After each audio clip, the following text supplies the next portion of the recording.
আগামী মাসে শুরু হচ্ছে বিশ্বকাপ, হাজার মাইল দূরে আমেরিকার মাটিতে। কিন্তু এবারে বাংলাদেশের কোনো চ্যানেলে সেই খেলা দেখাবে না। অনেকের কাছেই এটা দুঃস্বপ্ন মনে হতে পারে, কিন্তু এখন পর্যন্ত এটাই বাস্তবতা। 2026 ফিফা বিশ্বকাপ শুরু হতে আর মাত্র কয়েক সপ্তাহ বাকি, অথচ বাংলাদেশে কোনো সম্প্রচার মাধ্যম এখনও সেই বিশ্বকাপ দেখানোর অধিকার কিনতে পারেনি। আর কারণ একটাই, প্রায় 200 কোটি টাকার একটা দেয়াল। প্রিয় দর্শক, আজকের প্রতিবেদনে আমরা বুঝতে চাইব কেন এই সংকটটি তৈরি হলো আর কারা মূলত এর জন্য দায়ী। এবং সবচাইতে গুরুত্বপূর্ণ প্রশ্ন হলো, শেষ পর্যন্ত বাংলাদেশের কোটি কোটি দর্শক কি এই বিশ্বকাপ দেখতে পারবে? তো চলুন বিস্তারিত প্রতিবেদনে।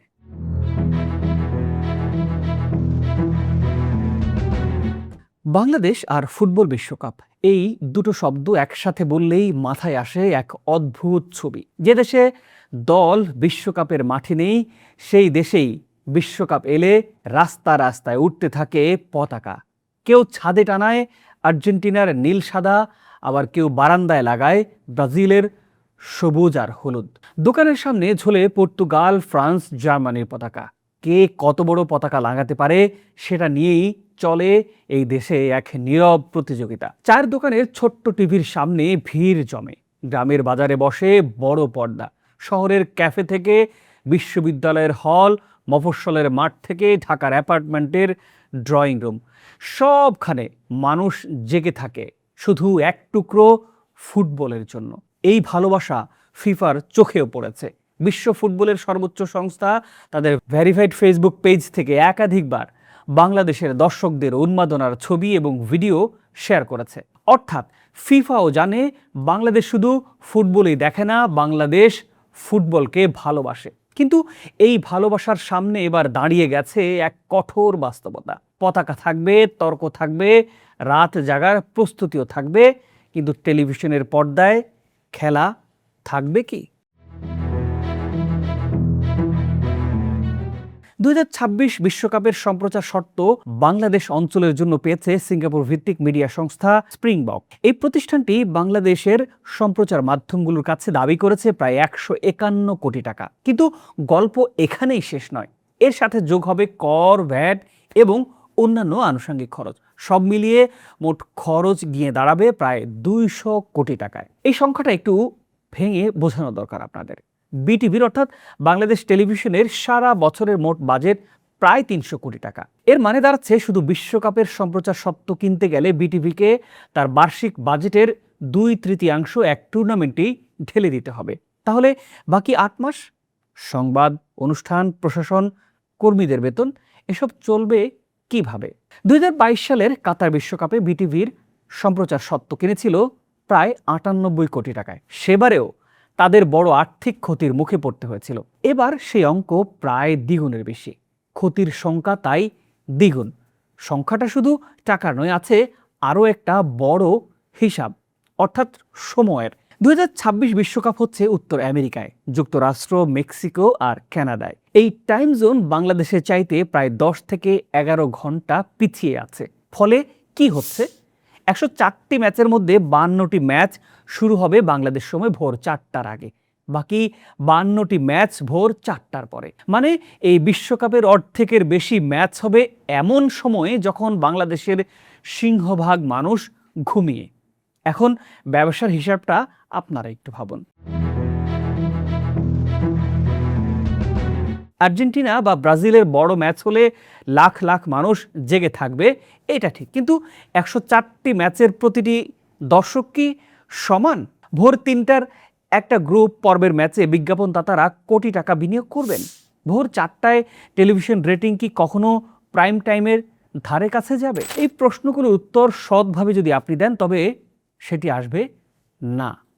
আর এই না এর মানে হলো 200 কোটি বিনিয়োগ তুলে আনা অত্যন্ত কঠিন। আর এই কঠিন হিসেবের সামনে দাঁড়িয়ে বাংলাদেশের সম্প্রচার মাধ্যমগুলো এখনো সিদ্ধান্তে পৌঁছাতে পারছে না। এখন অনেকে বলতে পারেন, এটা তো ছোট দেশের সমস্যা, বড় বাজারে কি একই সমস্যা? উত্তর হলো আছে, এবং সেখানেও আছে এই সমস্যা। ভারতের কথাই আমরা একটু বলতে চাই।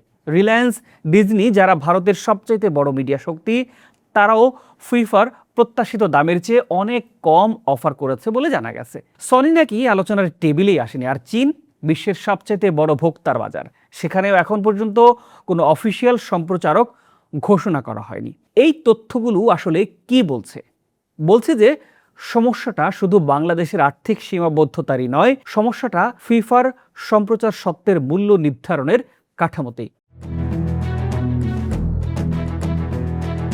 ফিফা বলে ফুটবল সবার জন্য, ফুটবল ফর অল, কিন্তু সম্প্রচার সত্ত্বের দাম যদি এমন জায়গায় পৌঁছায়, তাহলে বাংলাদেশ, ভারত, চীনের মতো কোটি কোটি ফুটবল প্রেমীর দেশও দ্বিধায় পড়ে যায়। তাহলে ফুটবল আসলে কার জন্য?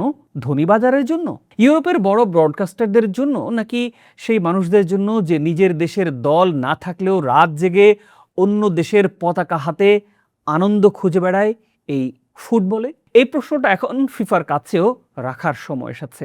বৈধ সম্প্রচার না থাকলে আসলে কি হতে পারে, এটা কি আমরা একবারও ভেবে দেখেছি? প্রিয় দর্শক, খেলা না দেখে বসে থাকবে না।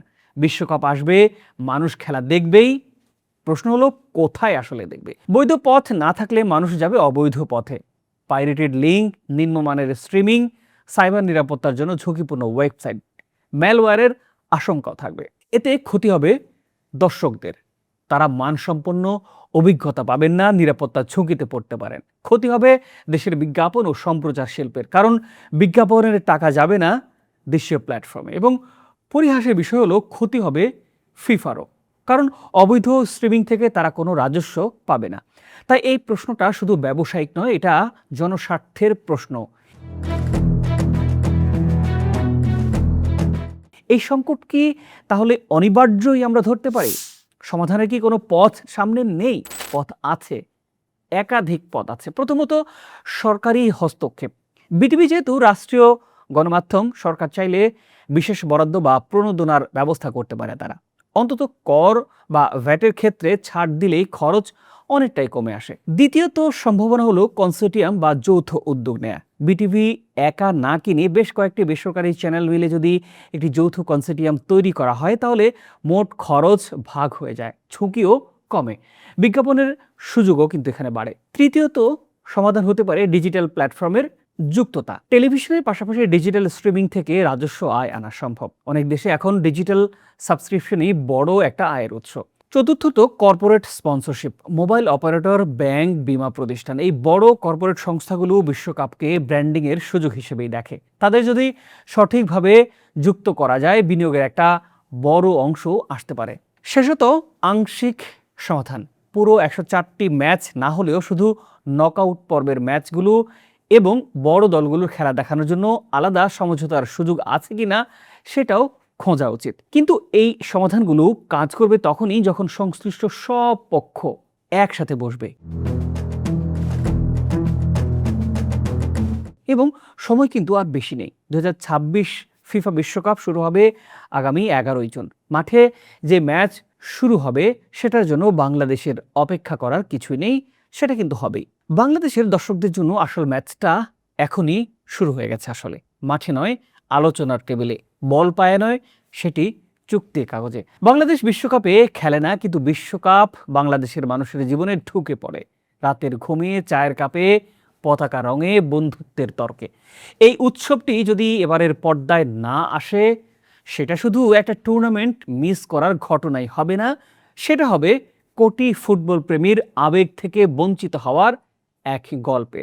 প্রশ্ন একটাই থেকে যাচ্ছে, শেষ বাঁশি বাজার আগে কেউ কি বাংলাদেশের দর্শকদের জন্য এই ম্যাচটা বাঁচাতে পারবে? প্রিয় দর্শক, আপনার ভাবনা আমরা জানতে চাই, নিশ্চয়ই মন্তব্য করে জানাবেন। ভালো থাকুন, সুস্থ থাকুন, দেখা হবে পরের পর্বে।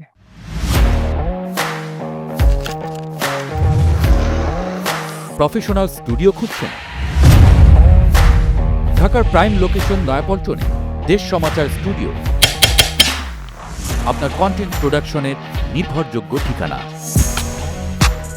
এখানে পাবেন 4K ক্যামেরায় মাল্টি অ্যাঙ্গেল রেকর্ডিং, আছে গ্রিন ও ব্ল্যাক স্ক্রিন সেটআপ, উন্নত মানের মাইক্রোফোন ও sound proof voice over booth. আপনার পছন্দ মতো স্টুডিও ডিজাইন করার সুযোগও থাকছে।